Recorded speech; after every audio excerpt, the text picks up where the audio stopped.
जरा सोचिए, आप सालों से किसी एग्जाम की तैयारी कर रहे हैं। दिन रात एक करके आपने मेहनत की और पेपर दिया, रिजल्ट भी आ गया और आपको अच्छे मार्क्स भी मिल गए। लेकिन फिर आपको पता चले कि देश में चीटिंग की एक ऐसी घटना सामने आई है जो ना तो पहले देखी गई और ना पहले सुनी गई, क्योंकि उस एग्जाम में 67 बच्चों ने फुल मार्क्स लाकर टॉप किया है। बिल्कुल ऐसा ही हुआ है 2024 के नीट एग्जाम में। बताएंगे आपको नीट चीटिंग से जुड़ी पूरी खबर क्या है, पूरा मामला क्या है और मामला सामने कैसे आया। और जब पूरा देश चुनाव के नतीजे देखने में व्यस्त था तो कैसे इस शोर के बीच धीरे से देश के युवाओं का भविष्य अंधेरे में ढकेला जा रहा था। बने रहिए हमारे साथ वीडियो में अंत तक। और उससे पहले अगर आपने हमारे चैनल को सब्सक्राइब नहीं किया है तो प्लीज सब्सक्राइब कर लीजिए और बेल आइकन दबाना ना भूलें। नमस्कार, मैं हूं आपके साथ स्नेह श्रेयस। स्वागत करता हूं आप सभी का आईऑन भारत में। नीट यानी national eligibility cum entrance test पूरे देश में होने वाला एक एंट्रेंस एग्जाम है। इसकी शुरुआत 2016 में की गई थी। इससे पहले AIPMT यानी all India pre medical pre dental entrance test नाम से एक एंट्रेंस एग्जाम लिया जाता था। 2016 से 2018 तक नीट एग्जाम को CBSE कंडक्ट करवाती थी। फिर 2019 से इसे NTA यानी नेशनल टेस्टिंग एजेंसी ने कंडक्ट करवाना शुरू कर दिया। यह एग्जाम 3 घंटे और 20 मिनट का होता है, जिसमें सभी क्वेश्चन के आंसर OMR शीट पर भरे जाते हैं। पूरा पेपर कंप्यूटर से चेक किया जाता है, यानी कोई भी इंसानी हस्तक्षेप नहीं किया जाता है और एकदम ट्रांसपेरेंट तरीके से सारा काम होता है। 4 सब्जेक्ट होते हैं, फिजिक्स, केमिस्ट्री, जूलॉजी, बोटैनी। अब आइए जरा टेक्निकल चीजों को समझते हैं। हर सही आंसर देने पर 4 मार्क्स, गलत आंसर के लिए नेगेटिव 1 मार्क्स। यानी अगर 180 के 180 सवाल का सही आंसर दिया जाए और पूरे मार्क्स लाए जाएं तो आपके पूरे नंबर बनेंगे 720। अब समझते हैं इस पूरी चीटिंग कांड की शुरुआत कहां से हुई।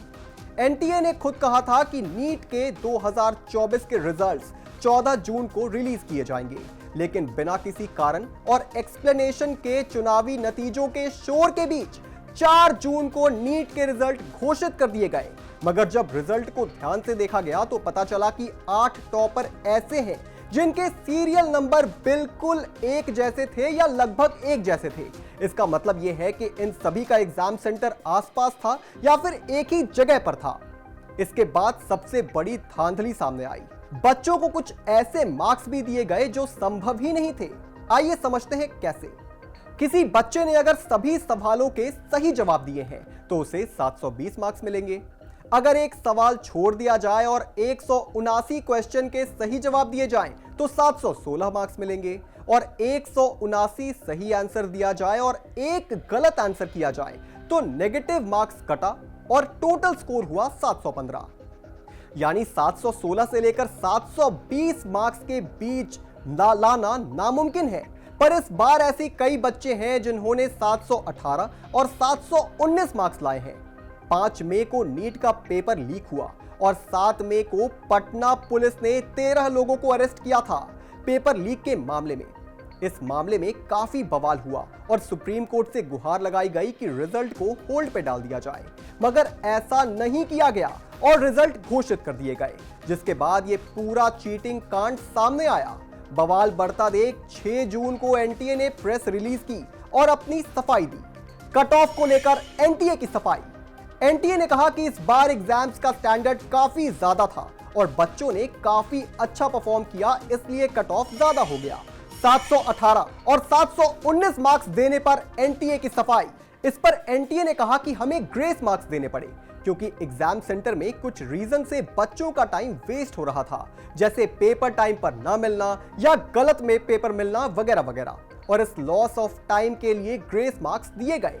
NTA ने 2018 के सुप्रीम कोर्ट के जजमेंट का हवाला देते हुए कहा कि अगर कॉम्पिटिटिव एग्जाम में किसी कारण से समय की बर्बादी होती है तो ग्रेस मार्क्स दिया जा सकता है।